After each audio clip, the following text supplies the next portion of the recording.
Rapport de première ligne, 27 avril. En direction de Kherson, selon les données ennemies, nos groupes de sabotage et de reconnaissance ont de nouveau été repérés sur la rive droite. Selon des informations non confirmées, nos forces ont pris le contrôle d'une partie du littoral. Sur la rive droite du Dniepr, dans la région de Tiaginka, approximativement en face de Krinky. Nos forces aérospatiales ont attaqué les points de défense aérienne et de contrôle des drones à Kherson. Il n'y a pas de changement dans le secteur de Zaporizhzhia. Il y a des batailles dans la région de Shcherbaki. Nos diplômés ont tiré sur des positions ennemies dans une prison abandonnée à Malaya Tokmachka. Depuis la région de Guliaïpol, des rapports font état de l'avancée de nos forces dans 3 ceintures forestières au sud de Malinovka, en direction du Gledar. Les forces armées russes continuent de percer les défenses des forces armées ukrainiennes aux abords de Bogatyr et de Travnoï. Ainsi, après avoir repoussé 2 contre-attaques, nos forces ont fait de bons progrès au sud de Bogatyr. Sur le front de Pokrovski, les avions d'attaque russes se dirigent vers Troitskoï, attaquent dans la région de Kotliarovka et s'approchent de Novo-Alexandrovka par le sud. À Uspenovka, des contre-batailles ont lieu au centre du village.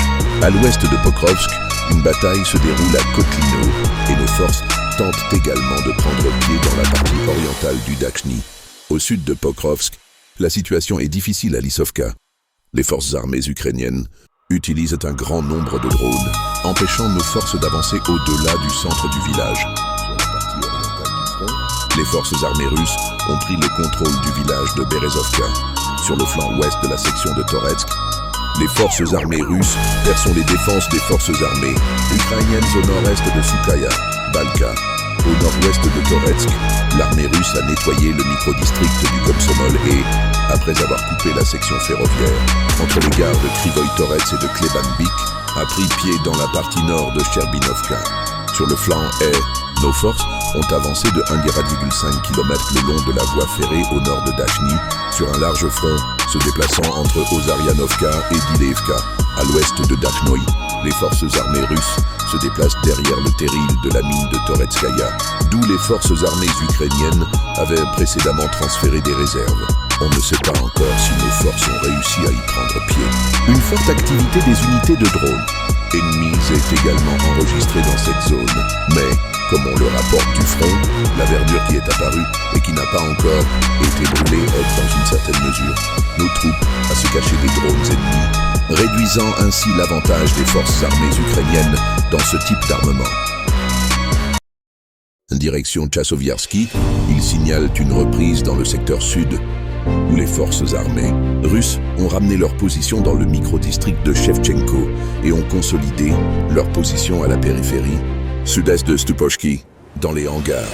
Cette percée a aggravé la situation de la garnison des forces armées ukrainiennes à Tchassovyar même, où les forces armées ukrainiennes occupent actuellement des positions dans les immeubles de grande hauteur de la partie centrale. Zone de Seversky, les forces armées russes ont pris le contrôle d'un certain nombre de hauteurs importantes dans la région de Belogorovka, renforçant leur avantage et poursuivent leurs attaques sur Grigorovka, au sud de la réserve Zolotarevski. Selon les données du terrain, l'ennemi a détruit 3 de nos véhicules blindés de transport de troupes. Mais cela n'a pas arrêté l'attaque russe. Le front de Krasnolimansk gronde. Les forces armées russes ont percé dans la partie nord-est de Torskoye, mais les attaques sur la partie sud du village n'ont pas encore porté de succès. Entre la partie nord de Torskoye et la partie sud de Yampolovka, il y a une zone grise. On rapporte que nos forces se sont retirées de la zone de la pisciculture. Des batailles ont lieu aux abords de Kolodesi et de Green Valley. Nos forces attaquent Novoï de 3 côtés à la fois et contournant le village par le sud, elles ont envoyé une partie de leurs forces à Lipovoï. Et du nord, elles se battent pour Redkodub, où les forces armées ukrainiennes tiennent actuellement la partie occidentale. Dans la région de Kupiansk, les forces armées russes ont amélioré leur position près de Pervomaïskoï et étendent leur contrôle dans la région d'Ivanovka. De plus, nous nous sommes approchés très près de Dorochovka. Les forces armées ukrainiennes retirent leurs réserves. Il y a des batailles de position sur le front de Kharkov. La région de Volchansk rapporte la destruction simultanée de 6 groupes d'assaut des forces armées ukrainiennes. 4 points de contrôle de drones ukrainiens ont été touchés à Lintsevskoï. Les forces armées russes ont frappé des dépôts de munitions, notamment pour HIMARS. À Tchornomorskoye, dans la région d'Odessa, les Gérani ont attaqué le territoire de l'une des brigades mécanisées des forces armées ukrainiennes. En une journée, la défense aérienne russe a abattu une bombe aérienne, 2 projectiles HIMARS et 124 drones, ainsi que 2 missiles anti-aériens S-200. Comme je l'ai écrit, dans la matinée, les forces armées ukrainiennes ont frappé un marché à Gorlovka. En RPD, une personne a été tuée, 6 ont été blessés. Dans la soirée, un autre drone a frappé un marché de gros. Un civil a été blessé par une attaque de drone ukrainien dans le village de Novaya Tavolchanka, dans la région de Belgorod.